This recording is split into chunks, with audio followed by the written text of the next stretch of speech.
Welcome to Burlap Teachers. Enjoy the video.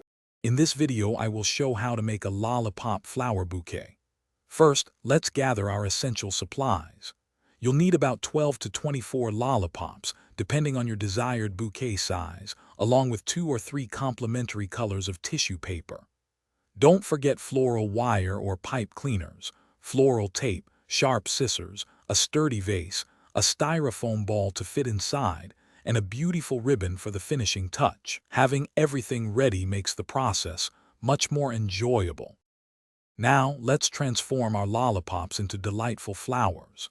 Begin by cutting your chosen tissue paper into squares, each measuring about 4 inches by 4 inches. Take one square and gently wrap it around the head of a lollipop, gathering the paper tightly at the base of the stick.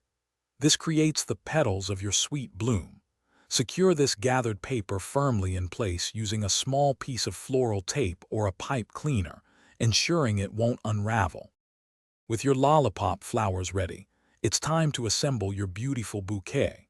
First, firmly place the styrofoam ball into your vase. It should fit snugly to provide a stable base. Now, start inserting your prepared lollipop flowers into the styrofoam. Begin in the center and work your way outwards, creating a pleasing, rounded shape. Vary the heights and colors of your lollipops to achieve a dynamic and visually appealing arrangement, making sure each flower is secure. To complete your stunning lollipop bouquet, let's add those final, perfecting touches. If you notice any small gaps, gently tuck in extra pieces of tissue paper or small decorative elements to create a fuller look.